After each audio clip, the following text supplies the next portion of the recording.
Një tregim që e kam lexuar dëshiroj ta ndaj me ju. Dikur në një kohë shumë të hershme thuhet se një njeri shpëtoi nga një anije që ishte fundosur si pasojë e vërshimeve dhe dallgëve të detit.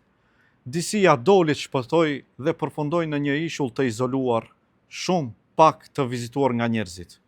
Banorët e ishullit e pritën mirë, u mblodhën rreth tij dhe i thanë: "Ne këtu dallojmë nga vendet tjera. I kemi zakonet tona dhe rregulli bazë i panegociueshëm është ky: çdo i huaj që vjen në ishullin ton bëhet mbreti jon." Njeriu u habit, por nuk kishte alternativë tjetër, pranoi. Por pastaj i pyeti, tha: "Po sa kohë do të jem mbret?" Ata i thanë: "Derisa të vinë një i huaj tjetër sikur ti që erdhe sot.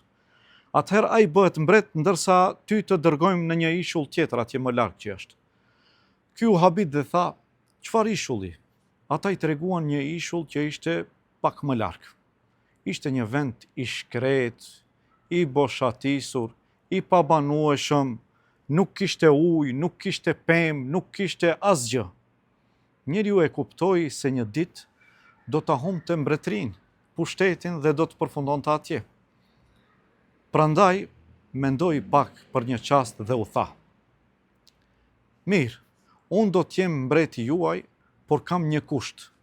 Çfarë do që t'ju kërkoj unë, duhet ta bëni." Ata pranuan dhe vendimi i tij i prerë si mbret ishte vendimi i parë.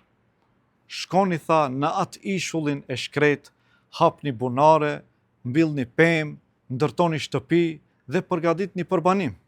Dhe kështu banorët e dëgjuan mbretin dhe zbatuan urdhrin e tij.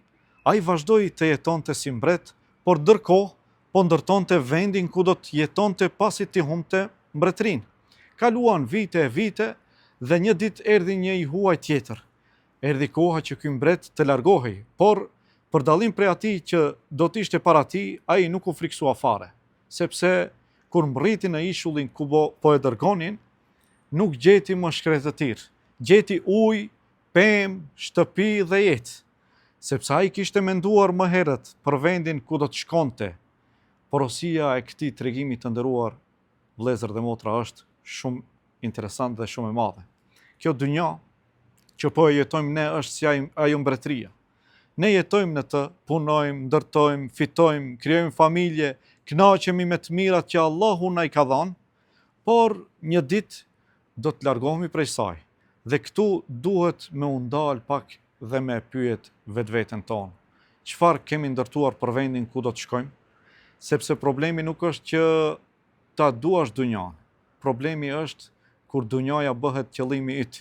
Besimtari punon për dynjan, por nuk jeton vetëm për dynjan. Ai e përdor dynjan për të ndërtuar ahiretin.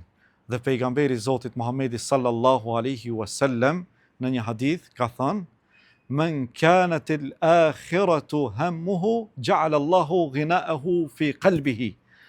Kush e ka ahiretin shqetësimin e tij kryesor, preokupimin e tij kryesor, Allahu ja vendos pasurinë në zemër. Prandaj mund të shohësh dikë që nuk ka shumë por është i qetë, dhe mund të shohësh dikë që ka shumë por zemra e tij nuk gjen qetësi as pak. Sepse pasuria e vërtetë nuk është gjithmonë ajo që ke në duart e tua, shpesh është ajo që ke në zemrën tënde. Dhe shumë njerëz kur bisedojmë tregojnë se sa kanë ndërtuar në këtë dynja, por harrojnë të tregojnë se sa kanë ndërtuar për ditën ku do të largohem prej saj, sepse një ditë do të vi dikush tjetër dhe do të marrë vendin tënd, ti do të largohesh, por pyetja që duhet të na preokupoj dhe ta pyesim veten tonë është: kur të arrijmë në atë ishullin ton të përhershëm, çfarë do të gjejmë atje? A kemi ndërtuar diçka? Selam aleikum.